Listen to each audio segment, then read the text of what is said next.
Hey guys, so it's my birthday. I should record this in back camera.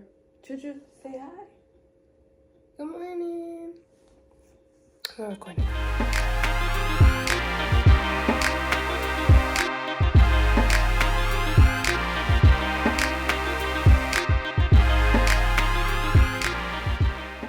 We're gonna talk about Houston.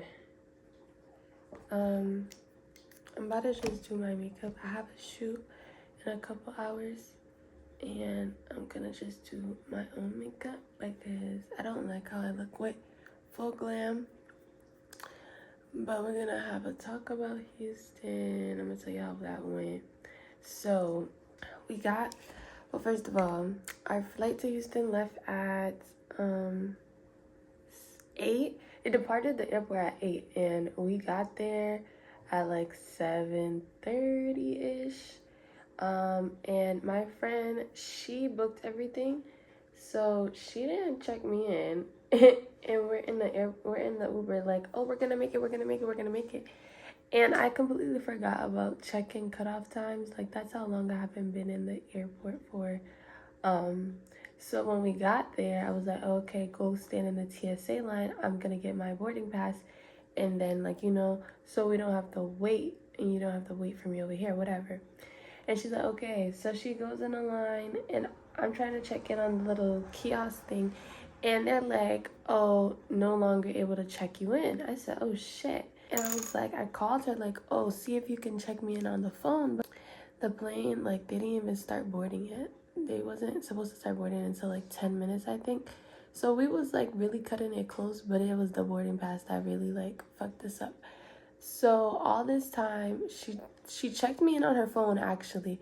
It just didn't give her the boarding pass. It gave her, like, the itinerary or whatever on the app, but it didn't give her the boarding pass to add to the app wallet. So right then and there, we should have knew something was fucked up. So we get up to the TSA line, and I'm like, he goes, is it just you? I was like, no, it's me and her. He was like, okay, make sure the name is right. Mind you, I'm just like trying to get through to make sure we get on this plane. I'm not really worried about all the logistics stuff. And he's like, make sure the name is right. Make sure you scan that, So then I'm like, okay, well, it's only giving me one of the boarding passes on the Apple Wallet. Like, it doesn't show me the other boarding pass on the Apple Wallet. He was like, we need the barcode. I was like, all right. So I was like, okay, Jay, just stay right here, and then I'll go see if, like, somebody, like, one of the team members can check me in. And because I wasn't trying to stay in that line because the line was so long for no reason. I go back in line. Well, no, I go back to the like the desk or whatever, and the priority line, I guess, which is like basically American members, their priority line was really short. So it was only 2 people, but I really didn't have time to wait for those 2 people. So I'm like, okay, let me ask this guy if I could just go in front of him real quick. Like, maybe he'll be nice to me because I'm being nice. This is what he told me. He said, my flight's about to leave too. I said, no, it's boarding right now. Can I just get in front of you so they can assist me to see if I could still make it? And he's like, okay, you can get in this line. Clearly, I'm asking to get in front of you because I don't have time to wait in this line. And then I also said, I was like, I'm not priority, so I can't get in this line. Like, I don't know if he wasn't understanding what I was trying to tell him or he was just being a dickhead. But either way, he was not letting me through. And I was really, like, once I get an attitude, everybody gets an attitude. Like, there's certain things that ticket agents can do to help. But they don't have to do it. So it's like, if I gave them an attitude, they wasn't gonna help me get through nowhere. So then I was like, okay, thank you, have a nice day. Because I had to just not let that push me. Because it's just like, honestly, if it was me and I knew I had some time, and he was really casual, like, he didn't look like he was in a rush. So it was just like, why would you do, like, just let me through. Get past him, and then I tried on the kiosk one more time and it wasn't working. And then they had a bag drop line that also had a computer, so I was like, oh, I'm gonna go right here. So and then I go in the bag drop line, and the lady is like another ticket agent from a different, like, computer line. She was like, that's bag drop only, kiosk assist is on this side. I said, but the computer says kiosk assistance, so why would I get in the specialty line, because it says special services. Special services usually means like any accommodations regarding disabilities, or if it's like an unaccompanied minor. That doesn't mean kiosk assistance. Kiosk assistance is kiosk assistance. Special services is any special accommodations. So I'm like, why would I get in that line? That line is OD, and I just need kiosk assistance. So and then I was like, no, I just need a boarding pass. I can't wait in that line. I gotta go. She was like, all you have to do is put in your confirmation code in the kiosk, and I'll give you your boarding pass. I said, I know, I did it 2 times. It's not letting me. She goes, put the letters you see. I said, girl, I'm not slow. Like, I literally had to tell her, because they was acting like I didn't hear them the first time. I was like, yes, I was a ticket agent before. I know what you're talking about. It's not letting me because it's too late. Is there a way you can print me out a boarding pass? The answer is yes, but they wasn't trying to do it. So they was like, oh, so you might miss your flight. Like, if y'all could, can y'all just call the gate agent to open the flight? I'm gonna tell y'all, when a flight is closed, that means the gate agent closed the flight because they already started boarding or whatever. But you can call down to the gate. The ticket agent can call down to the gate and ask them if they can open the flight if the passenger can realistically make it. In this case, since I didn't have any bags in the line, at this point there was no TSA line. So I didn't have any bags, there was no TSA line, and the gate wasn't far. The gate was right near the TSA entrance. So I really could have made it, but they was bullshitting and took too much time to like be like, oh no, we can't do it. That's what made me like, not realistically being able to make the flight. So I was like, once he was like, oh no, we can't do it, I said, you sure? Like, you can't call the gate agent and ask them to open the flight? I just need one boarding pass. I don't need a bag tag, like none of that. He was like, no, we can't do that anymore. Honestly, I don't know if that's true or not, because I stopped working for JetBlue in March. I don't know, but it's been a while, so I don't know if they changed it or if American just can't do it, or if we was doing stuff we wasn't supposed to do. Either way, they wasn't letting me through. They didn't give a fuck. So he was like, I told Jade, I was like, just go and try to get through or whatever. Try to make the flight at least so you could be down there, because we would land at around 2, and we wanted to go to the liquor store, make sure like, the hotel's all situated or whatever, because we had a reservation. We had a dinner reservation at, I want to say like 8. So we, there was like, it wasn't like we just had time to spare. It would be beneficial for people to be down there so that, the hotel's situated and all that stuff. So I was like, okay, Jay, just try to get through, since you have like, you can get through, so just go. Like, I'll be okay, because you don't know when the next flight is. So I was telling her, just go get through or whatever. So he had to split the reservation. But I feel like after all that time we was sitting there waiting for them to give us these excuses that I can't get through, that's what made her miss the flight. So she missed the flight too. And she called me. I was in line and she called me. She was like, yeah, I just missed it. I said, oh my God, no way. Like, what the fuck? She was like, yeah, they're going to rebook me on another flight. She just rebooked me. I said, oh, okay, what flight did she rebook you on? So that, like, because the guy, well, I was still in line. The guy that checked my thing to see if I was going to make it, he didn't even want to rebook me. So I was like, y'all are just lack of customer service. But if you assist the customer, assist them all the way through. Like, don't just half-ass it and just wait for somebody and tell them get back in line and wait for somebody else to do it. It's just like, okay, whatever. I'm not even about to argue with these people, because they don't even look like they're trying to do their job for real. And once I give somebody an attitude, like, I know they're not going to help me anymore. Because when people would give me an attitude when I was at JetBlue, I would not want to help them at all. Even if I, like, I would just be like, okay, you're going to have to wait for the next person. Like, but it wasn't even like I was being rude or anything like that. So that's why I was just thrown off, because it's like, there was so much good karma that I was doing. I wasn't mean to nobody.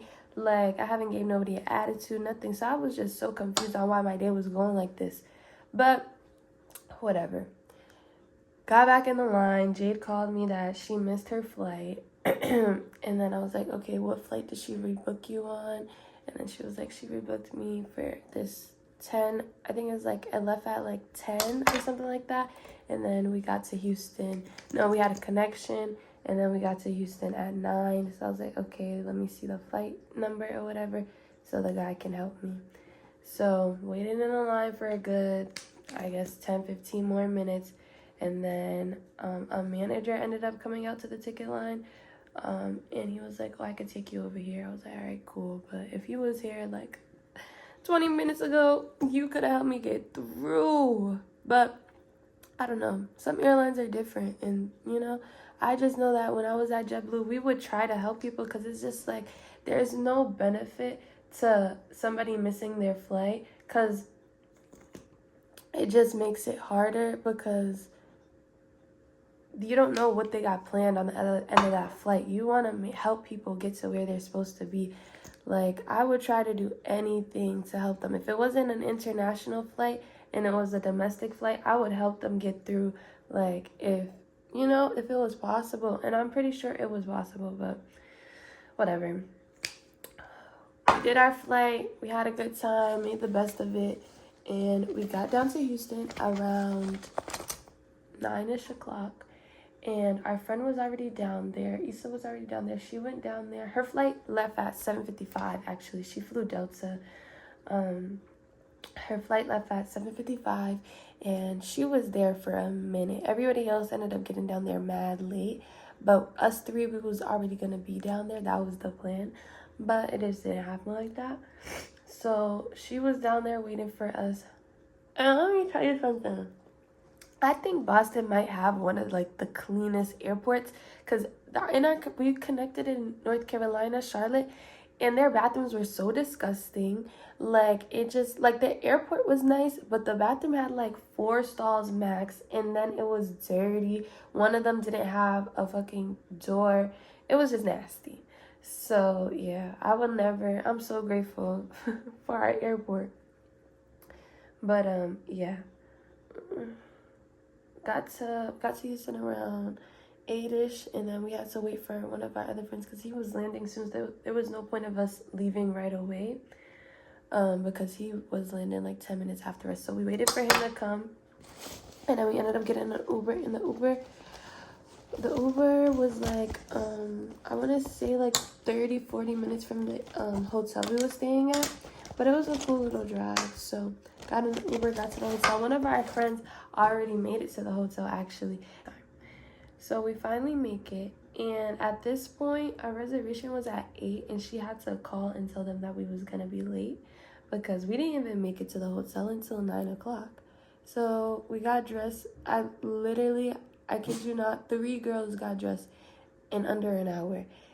Crazy. Like, that is a major thing. Like, how the hell y'all get dressed in under an hour? 3 girls in one room got dressed in under an hour. If that's not something to be proud of, I don't know what is. Because me and my friends, especially me, I'm not even gonna speak for them, but me, I take forever to get ready. So for me to do that, and we showered and everything. 3 girls, 1 shower. That's crazy. But we made it happen, and we looked the fuck good. But we went to the place. We ate dinner at Kiss that night, and it was so good. The ambiance was there. The music was there. They had a live DJ. He was really good. The food was amazing. The drinks were amazing. And the boys ended up going in front of us because we was taking too long, and we didn't want them to give away our reservation. So the boys ended up going to the restaurant before us just so that we wouldn't lose our spot. But to be honest, it was kind of dead in there for a Saturday night. It was kind of dead. Or maybe it was just like people don't go there that late because they're already at the club. I don't know. The service was on point. I can say that. Service was good. Food was good. Everything was good. So this is the look. I was gonna do a side part. I mean a middle part, but I flipped it over and the side part eats down. Okay, so I gotta finish getting ready. I lost my tripod in Houston, so hopefully this will suffice. But for jewelry, I'm just doing this little pure necklace and my Pandora.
camera bill.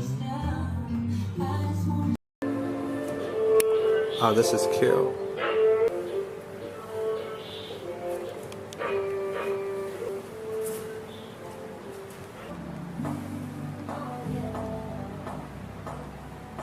You're gonna love this clip so much.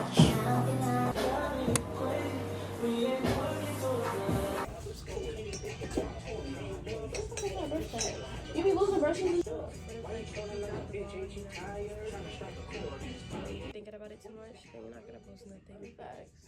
So I just be like, you're all set, girlie. I told you I was gonna get you out of here at 6:16. I tried. it's okay, thank you.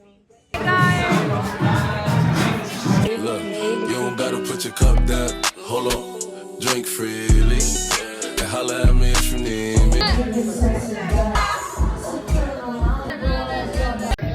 Happy birthday